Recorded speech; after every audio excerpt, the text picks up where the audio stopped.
नमस्कार, स्वागत है एक बार फिर से आप सभी का आपके अपने चैनल हनुमान सेवा परिवार में। आशा करते हैं कि प्रभु श्री हनुमान जी और परम पूज्य गुरुदेव बाबा नीम करोली महाराज जी आप सभी भक्तों पर असीम कृपा सदैव बनाए रखें। दोस्तों, महाराज जी अलौकिकता और इस भौतिकता को सम्मिश्रित करने, एकाकार करने में एक पल भी नहीं लगाते। बाबा वायु की भांति अति चंचल भी हैं। अगर उन्हें इस भौतिक संसार में आना होता है तो जिस तरह से वायु अपने वेग को अति वेग में बदल देती है, बिल्कुल ठीक वैसे महाराज जी तीव्र वेग के साथ में अलौकिक संसार से इस भौतिक संसार में प्रकट हो जाते हैं और वह यह करते हैं अपने भक्तों के लिए। और कालांतर में समय समय पर महाराज जी उसी भक्त को या तो दर्शन देते हैं या फिर उसे अपनी वाणी के द्वारा एहसास करा देते हैं कि मैं कहीं नहीं गया, मैं तुम्हारे आसपास में हमेशा मंडराता रहता हूँ। महाराज जी का यह भाव हर एक भक्त पर लागू होता है, परंतु चूंकि यहाँ पर जो भक्त है, जो भौतिकता में है, वह अपने जीवन के अंदर ऐसी स्थिति में होता है जहाँ पर उसे व्याकुलता छेड़ने लगती है और इसी कारण से वह बार बार ये सोचने लगता है कि बाबा मेरी बात कब सुनेंगे, कब मेरे पास आएंगे, कब मुझे दर्शन देंगे। और महाराज जी अपने भक्तों के पास में आते ही हैं। इसका जो प्रमुख कारण है वह ये कि वह भक्त अपने जीवन में आज जिस परिस्थिति में है, इसकी शुरुआत उसने काफ़ी लंबे समय पहले करी होती है, परंतु बाबा उसकी पूरी प्रतिक्रिया को आराम से देख रहे होते हैं। महाराज जी भली बात ही जानते हैं कि आपने वास्तव में कहाँ से गलती करना शुरू किया था, इसीलिए महाराज जी आपके सामने समाधान जो लेकर आते हैं वह आपकी सारी गलतियों को जड़ से हटाने का समाधान होता है। महाराज जी अगर एक बार किसी भक्त के साथ होते हैं तो वह साथ बाबा किसी भी जन्म में नहीं छोड़ते। इसका प्रत्यक्ष और जीता जागता उदाहरण हम आपको स्वयं से दे सकते हैं। हमने कभी आपसे अपने कोई अनुभव साझा नहीं किए। आज हम आपको ये बताते हैं कि हम महाराज जी से पहली बार कैसे मिले। हम जब 3 वर्ष के थे उस समय हमारे एक पड़ोस में रहने वाले अंकल हमें लेकर हनुमान जी के मंदिर गए थे। उस मंदिर में जो हनुमान जी की प्रतिमूर्ति थी वह लगभग 7-8 फीट की थी। आप सोच सकते हैं कि 3 वर्ष के बालक की हाइट कितनी होगी, उसकी ऊंचाई कितनी होगी। उस समय उसे अगर कुछ भी 7-8 फीट का दिखता है तो वह उसे आसमान के बराबर लगता है। हमने चूँकि उस आयु तक बंदरों को ज़रूर देखा था, टीवी में देखा था, आसपास भी देखा था, परंतु जब हमने हनुमान जी की प्रतिमूर्ति पहली बार देखी तो हम केवल यही विचार बना पाए कि यह बंदर बोलता क्यों नहीं, यह बंदर हिलता डुलता क्यों नहीं। हमें कुछ समझ में नहीं आया। हम उस दिन वापस लौट आए, परंतु वह प्रथम समय था जब हमारी हनुमान जी से भेंट हुई थी। इसके बाद में स्कूलिंग करते हुए, कॉलेज करते हुए, कॉलेज के बाद में जॉब करते हुए और जॉब के बाद में अपना व्यापार करते हुए हर जगह पर हमें हनुमान जी ने अनेक चमत्कारों से अवगत कराया।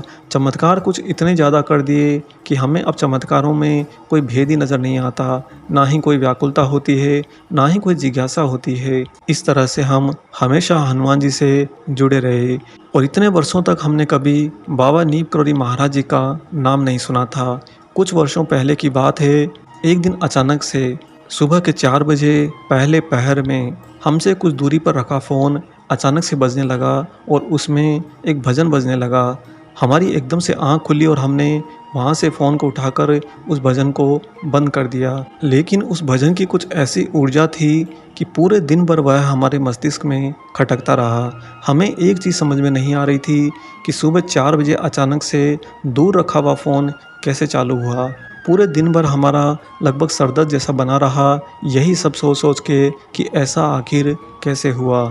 धीरे धीरे जब दिन ढलने लगा, संध्या आने लगी, तो हमारी मनस्थिति इस बात पर पहुंच चुकी थी कि यह कोई हमें भ्रम हुआ है। और दोस्तों, जब हमने अपना पूरा ध्यान उस पर से हटा लिया, उसके अगले दिन ठीक उसी 4 बजे पहले पहर में फिर से दूर रखे फ़ोन में वही भजन बजने लगा और एकदम से जब हमारी नींद टूटी, हमको 100 वोल्ट का झटका जैसा लगा, क्योंकि यह तो वही भजन है जो हमने कल भी सुना था।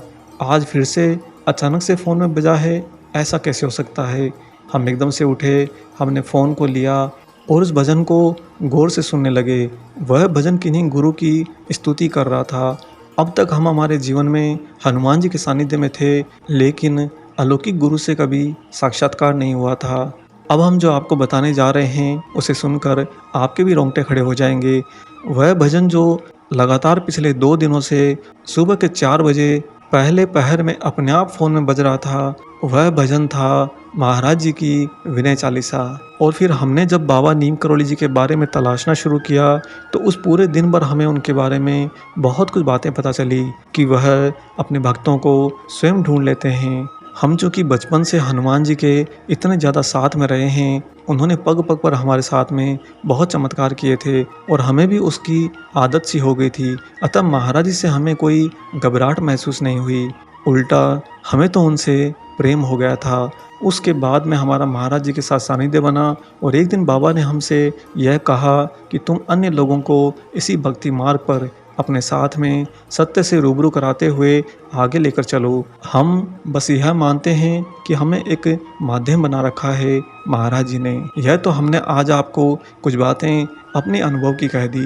अब आपको हम महाराज जी की एक ऐसी लीला घटना सुनाते हैं दोस्तों, कि महाराज जी अपने भक्त को कैसे अपनी वाणी में आदेश भी देते हैं। इससे पहले हम आगे बढ़े दोस्तों, यहाँ पर हम आपसे एक निवेदन करेंगे। पिछले कई दिनों से हम आपसे महाराज जी के एक असहाय अनन्य वृद्ध भक्त के जीवन में आए हुए महासंकट की घड़ी में उनका साथ देने, उनका सहयोग देने के लिए निरंतर अपील कर रहे हैं, आप सभी से निवेदन कर रहे हैं। दोस्तों, उनका कष्ट बहुत बड़ा है और हमने उन्हें वचन दिया था कि हमें सारे हनुमान भक्तों, महाराज जी के भक्तों पर पूरा विश्वास है कि वे लोग आगे बढ़कर इस महासंकट का नाश करेंगे। इसीलिए हम आप सभी से बार बार निवेदन भी कर रहे हैं, कृपया आगे बढ़कर उनकी सहायता जरूर करिए। और इसके लिए हम आपको यहाँ पर उनका फ़ोन पे नंबर और QR कोड दे रहे हैं। दोस्तों, आगे बढ़कर अपना दिल बड़ा रखकर ज़्यादा से ज़्यादा जितना आपका सामर्थ्य हो उनकी मदद जरूर कर दीजिए।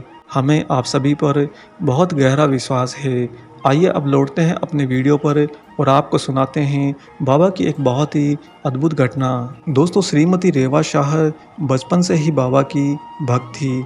वह महाराज जी के शरीर रहते हुए महाराज जी के अनेक बार दर्शन कर चुकी थी और बाबा भी श्रीमती रेवा शाह को अपनी बेटी मानते थे। कहते थे कि हमारी बेटी का कभी कोई कुछ बिगाड़ नहीं पाएगा। बस उनका इतना कह देना श्रीमती रेवा शाह के इस पूरे मानव जीवन का संरक्षक हो गया था। वह अपने अनुभव को याद करते हुए कहती हैं कि बाबा के महाप्रयाण के 4 वर्षों बाद में उन्हें कैंची आश्रम जाने का अवसर मिला था। और ऐसा कैसे हुआ वही बताते हुए कहती हैं कि एक दिन जब नैनीताल में स्थित अपने घर में जब वह अकेली बैठी थी, तभी उन्हें महाराज जी की वही वाणी स्पष्ट सुनाई दी। बाबा ने कहा कि कैंची क्यों नहीं जाती। श्रीमती रेवा शाह कहती हैं कि पहले तो हम जब कैंची जाते थे तो बाबा जी से मुलाकात होती थी, महाराज जी का सानिध्य मिलता था। जब महाराज जी का महाप्रयाण हो गया तो हम लोगों का भी कैंची आना जाना थोड़ा कम हो गया।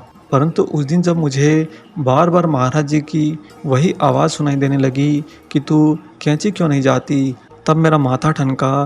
परंतु मैं कहीं यह भी संशय बना बैठी कि यह कोई महाराज जी को ज़्यादा याद करने का भ्रम तो नहीं है। खैर, वह दिन तो बड़ा भारी बीता।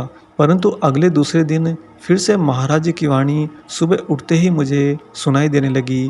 और आज तो बाबा 2 बातें कह रहे थे, एक कि जा कैंची चली जा और दूसरी वहाँ जाकर हनुमान चालीसा का पाठ कर। श्रीमती रेवा शाह कहते हैं कि अब तो मुझे ये निश्चित हो गया कि महाराज जी मुझे स्पष्ट आदेश दे रहे हैं, क्योंकि बाबा की आवाज़ को मैं कभी नहीं भूल सकती। जो ही महाराज जी ने मुझे कहा कि जा कैंची जा और वहाँ पर हनुमान चालीसा का पाठ कर, मैं तुरंत ही उसी दिन नैनीताल से कैंची की ओर निकल पड़ी। श्रीमती रेवा शाह ने महाराज जी के इस आदेश का तुरंत पालन किया। वह कैंची धाम आ गई और महाराज जी की प्रतिमूर्ति के समक्ष मंदिर में बैठकर बाबा को हनुमान चालीसा एवं विनय चालीसा का पाठ सुनाया। जो ही हनुमान चालीसा का पाठ पूरा हुआ, उन्होंने महाराज जी को नतमस्तक होकर प्रणाम किया, सिर झुकाया, बाबा के चरणों पर रखा और ज्यों ही उन्होंने सिर उठाया दोस्तों, सामने साक्षात महाराज जी सजीव रूप में प्रकट हो गए। यह देखकर श्रीमती रेवा शाह के तो रोंगटे खड़े हो गए, क्योंकि जरा आप सोचिए दोस्तों, जिस मानव शरीर का आप लंबे समय से सानिध्य प्राप्त कर रहे हो, उनसे आपका मिलना जुलना लगा रहता था, वह अचानक से इस दुनिया से शरीर त्याग कर चले जाते हैं, ऐसा हमें प्रतीत होता है।